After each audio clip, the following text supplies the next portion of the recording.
Now, it's one of the world's great religions and arguably one of the least understood. Islam is now Europe's fastest growing faith, and as Johnny Nelson's been discovering, it's finding favour in some unusual places.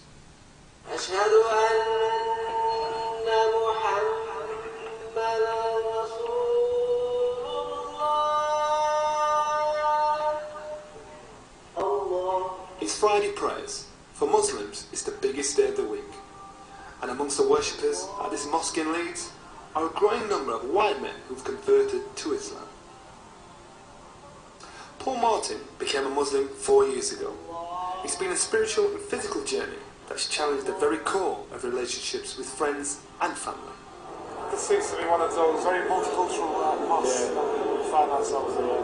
I think you'll find a lot of converts here, and I think they tend to find it quite easy to settle here because there are so many different types of people that you don't actually have to be a certain group. It's sort of open to everybody. I think being white, nobody really puts white and Islam together. But I find here I can be the person I want to be. So, how are you? But Paul's not the only convert at a mosque today. Dotted amongst the worshippers, there's a handful of other white faces. What is it that's grabbed your attention to want to be Muslim? Is it one common denominator, or is it something in particular? The more I learned about it, the more just certain things they do grab you. You know, certain verses of the Quran, for example, which just seem to be describing the way that my experience of life of people, because the Quran talks about the state of people, the nature of people.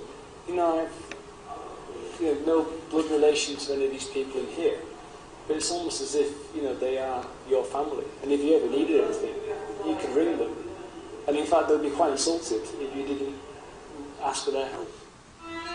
This year's census will reveal the true number of white converts at a time when the Muslim world's relationship with the West remains strained.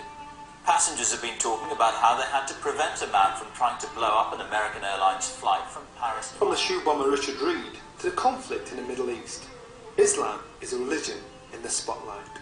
Its relationship with the West is bound with suspicion, where the voices of moderation struggle to be heard.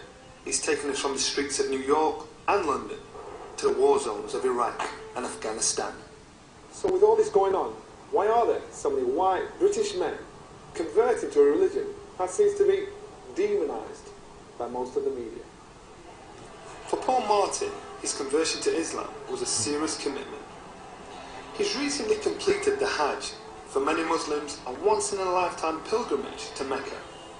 He may have been brought up a Catholic, but Paul now has a Muslim name, Suleiman, Arabic for man of peace. Not long after his return from Saudi Arabia, I've arranged to meet Paul at his home in North Leeds, and I'm keen to dig deeper about his life before Islam. Hello. Hi mate, you all right? What about the things you've given up? What about before this life? What about the, you know, most guys who are out going drinking or going out with their mates or have girlfriends or whatever? You know, what about all those things you've let go? Do you not think about those? Or? I guess that's one of the hard things, because your social life, my social life, and their social life, there's quite a lot of conflict there, because what they do, I'm not necessarily allowed to do. Would they know you're a Muslim unless, if they didn't ask you? Would anybody know? Yeah, I mean, I'll never walk in and, you know, make a statement. First thing I say is that I'm a Muslim, but I think they just think I'm a teetotal vegetarian, because obviously wherever I go that's not halal, I'll just have the vegetarian food, and they know I don't drink, I know I don't smoke, so I just think, oh, this guy's boring. He's now taken most of his family with him, but there have been difficult moments. We was in a restaurant in Manchester, and Paul went out, and I just said to somebody there, "Where's he gone?" And she said, "He's gone to pray." I said, "Where?" She said, "Well, he'll have gone round the corner." I said, "In the street?" I was so upset. I thought it was just too dangerous for words for somebody on their own to kneel down and pray in a side street. And I was really worried then. I started to panic a bit, really. For those who studied the rise of the white male Muslim convert, dealing with family relations is only part of the picture. Some people do think that Muslim converts are MI5 spies and are just pretending with their religion conversion. Or maybe not even as dramatic as that. Some people just think that they're only converting because they've met somebody who they fell in love with and they want to have a relationship with. So some people can discredit a conversion on those grounds and say, well, you're only a Muslim because you want to be with so-and-so, or you want to be married to so-and-so. So Muslim converts really have to prove their sincerity and their devotion to Islam before they are easily accepted by some Muslims. We might be living in challenging times, but the conversion of white people to Islam is actually nothing new. William Abdullah Quilliam set up Britain's first mosque more than 100 years ago in Liverpool. There was a fresh wave of converts in the 50s and 60s when British women married immigrants from Pakistan, and in the 70s a post-hippie generation embraced Islam and the mystic religions of the East. But when Abdullah Hamza was growing up, white converts were few and far between. Brought up in a working class family in Bradford, until the age of 17, everyone knew him as Julian. Oh, nice to meet you. How you doing? Nice to meet you. Afternoon prayers. Afternoon prayers. How often do you go outside? As often as I can. Sometimes, you know, if I'm travelling and I'm getting off the train and it's prayer time, I'll pray outside the train station. You know, but I like to, it's nice to just be in the fresh air and pray, you know, it's something I've always liked. And I love praying in the snow. And it's snowing. Why? Well, because when your head goes in the snow, you know, it's slightly childlike. I usually see him with the praying on the mat.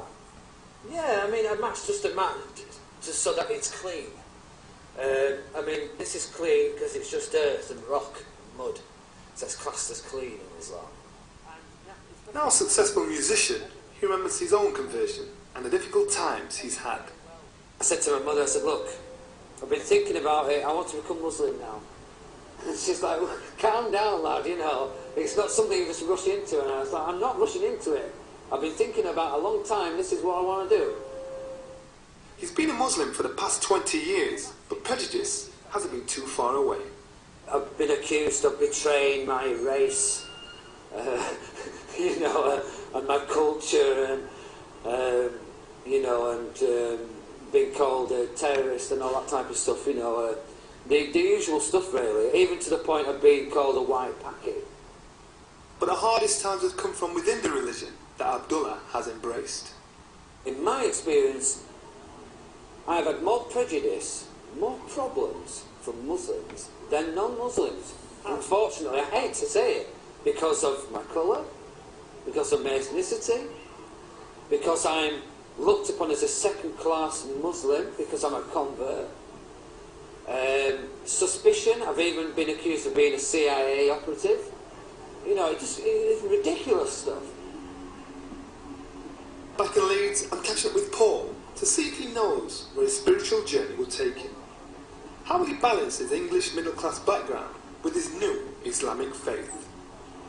I just think it's very important that these people who are converting to Islam really sort of try and keep their identity. I just want to try and keep hold of my roots, because I was born and brought up in England, so I'm English. So why can't I be an English Muslim? You know, Islam's on the inside.